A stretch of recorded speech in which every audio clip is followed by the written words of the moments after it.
ताली बजाएंगे ना ठाकुर जी को प्रणाम होगा, और ये ब्लड नहीं तो बैठे बैठे हाथ पे हाथ रख के बैठेंगे, जाम हो जाएगा। बोलिए साचे दरबार की। देखिए अभी झगड़ा करना हो तो पता नहीं कितने गांव के लोग जान जाएंगे।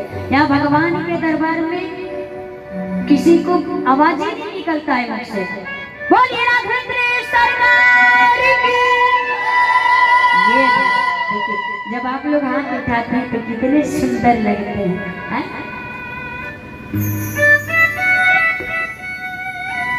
भगवान ने कहा कि मैं दशरथ नंदन राम आपको प्रणाम करता हूँ। मैया बहेउरी कहाँ, बहेउरी विपिन अकेली फिरही क्यों हेतु। मैया आप इस जंगल में अकेले क्यों घूम रही हो? पता यहाँ पे बड़े बड़े शेर रहते हैं, यहाँ पे जानवर रहते हैं। यदि कोई जानवर खा लिया तो क्या करेगी? इसलिए मेरे पिताजी कहाँ है? भोलेनाथ जी जैसे ही पिताजी का नाम लिया मैया घबरा करके भागी और सोचने लगी अरे भगवान शंकर के पास यदि मैं जाऊंगी तो मैं क्या जवाब दूंगी। अब एकदम डरी हुई है और भगवान शंकर के पास गई तो भगवान शंकर मुस्कुराए, क्योंकि जब कभी भी बीमार व्यक्तियों के पास जाना चाहिए तो वहाँ पे जाते ही छाती पीट के रोना नहीं चाहिए। वहाँ पे जाकर के एकदम प्रसन्नतापूर्वक अरे नहीं नहीं कुछ नहीं हुआ है, कुछ नहीं हुआ, वहाँ पे मुस्कुराना चाहिए ताकि और दुख हल्का हो। जाते ही हम रोना चालू कर देंगे तो पहले दुखी है ऊपर से और दुख आ जाएगा। भगवान ने सोचा कि मैं कुछ पूछूंगा नहीं, अभी तो देवी जी बीमार पड़ी हुई है। इधर सती जी को पश्चाताप होने लगी कि मैंने ब्रह्म में जीव का बोध किया, मैं शंकर कर कहा न माना निज अज्ञान राम पर आना। मैंने ब्रह्म में जीव का बोध किया, मैं क्या जवाब दूंगी? भगवान शंकर के पास पहुंचती है। भगवान ने कहा कि ये देवी ये नहीं पूछे कौन सा परीक्षा लिया, क्यों परीक्षा लिया। उन्होंने कहा लीन परीक्षा कौन विधि, किस विधि से परीक्षा लिया है बताओ। सती ने कहा कछु न परीक्षा लीन गोसाई, किन प्रणाम तुम्हारे नाई। मैंने कुछ प्रणाम नहीं किया तो देवी जी तुम गई किस लिए थी? तो क्या है ना, जैसे आपने दूर से जाकर प्रणाम किए ना वैसे मैं भी प्रणाम करके चली आई। बोले अच्छा, जब मैं गया तो प्रणाम नहीं की, अब रास्तवा में कौन गुरु भेटा गए कि जो गई और प्रणाम करके चली आई? नहीं, मैं ये मानने को तैयार नहीं होगा। भगवान शंकर ध्यान लगाए और तब शंकर देखे उधर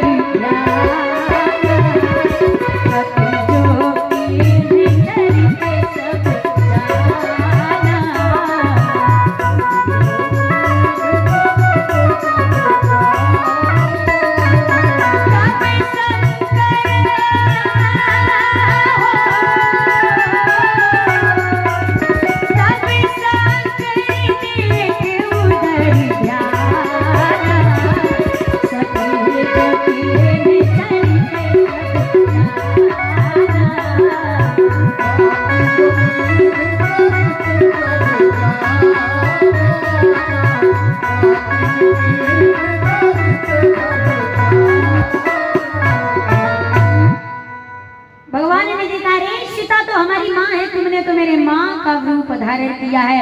उसी समय भगवान शंकर संकल्प ले लिया, यही तन सती भेद मोहिनाही, शिव संकल्प ही मन माही।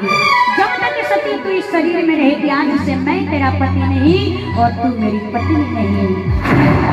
शंकर सहज स्वरूप समान लागी समान अखंड अपार 87,000 वर्ष के समाधि में चले गए बाबा। इधर सती मैया अकेले भगवान के विरह में रुदन करने लगे कि एक पति जो इतना प्रेम करता था आज वो पति मेरा परित्याग कर दिया। देखिए ये पति पत्नी हित मित्र जितने भी है ना, ये सिर्फ एक लीला मात्र के लिए प्रेम, एक स्वार्थ से प्रेम करते हैं। जब तक स्वार्थ रहेगा प्रेम करेगा, स्वार्थ नहीं रहेगा। आप 100 दिन काम करिए घर में, कोई पत्नी और एक दिन बिना बताए सो जाइए, उसके बाद देखिए क्या होता है? ये संसार सिर्फ स्वार्थ से प्रेम करता है। अरे हम इंसानों से अच्छे तो पशु पक्षी हैं जो निस्वार्थ प्रेम करते हैं। आपने चकोर पंछी का नाम सुना होगा, चातक पक्षी। वो चंद्रमा से इतना प्रेम करता है, इतना प्रेम करता है कि एक टक लगा करके उस चंद्रमा को निहारता रहता है और सोचता है कि अब यदि मैं अपने प्रियतम से नहीं मिलूंगा तो मैं अपने प्राण को त्याग दूंगा। अब मैं जी नहीं सकता उस प्रियतम के बगैर, अब मैं अपने प्राण को त्याग दूंगा। और सोचता है यदि मैं आत्महत्या करूंगा तो मुझे हत्या का पाप लगेगा। इसलिए वो शमशान घाट में जाता है, शमशान में जा करके एक आग के चिंगारी को खा लेता है और जिससे उसकी मृत्यु हो जाती है। सोचता है कि आग के चिंगारी को खा लूंगा, हमारी मृत्यु हो जाएगी। और जब हमारी मृत्यु हो जाएगी तो शमशान घाट में कौन से भगवान विराजते हैं? भगवान शंकर। और भगवान शंकर को ताजी ताजी भस्म बहुत पसंद है। और भगवान शंकर के मस्तक पे कौन विराजता है? चंद्रमा। यदि मैं उस आग के चिंगारी को खा लूंगा जिससे हमारी मृत्यु हो जाएगी, और जब हमारी मृत्यु हो जाएगी तो हमारी ताजी ताजी भस्म को लेकर के भगवान शंकर अपने मस्तक से लगाएंगे। तो मैं जीते जी अगर अपने प्रियतम से नहीं मिल सकता हूँ तो कम से कम मरने के बाद अपने प्रियतम से मिल लूंगा।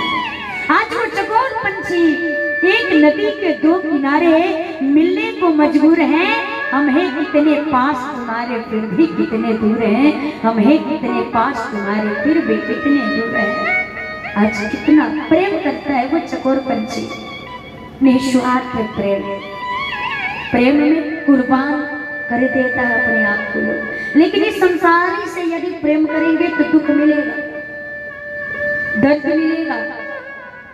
यदि उस ठाकुर से प्रेम करते हैं ना तो वो ठाकुर एक न एक दिन जब भी हम जाएंगे जन्म से लेकर के मृत्यु तक, वो ठाकुर हमें कभी नहीं कहेंगे कि मेरे पास मत आ, वो कभी भी अपना लेते हैं। इसलिए ये मिट्टी का शरीर सब कुछ मिट्टी में मिल जाएगा,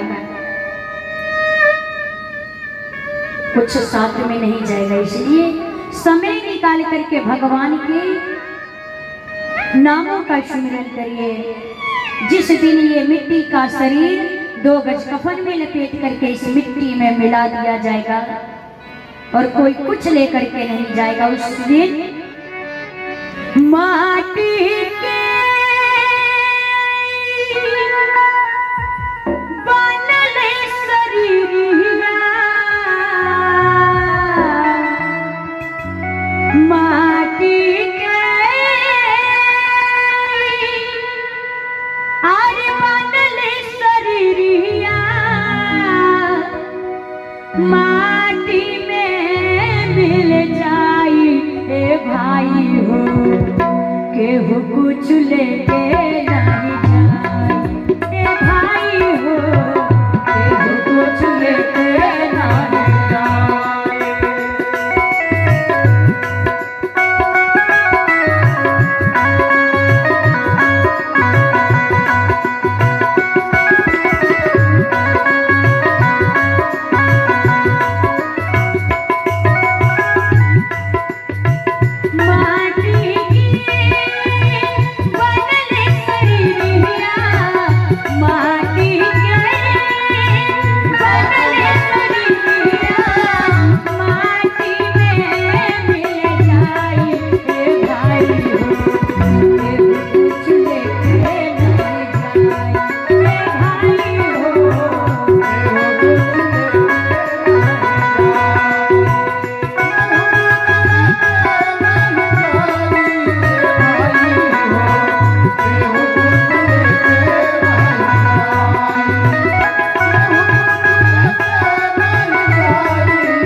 केहू कुछ लेके नहीं जाए।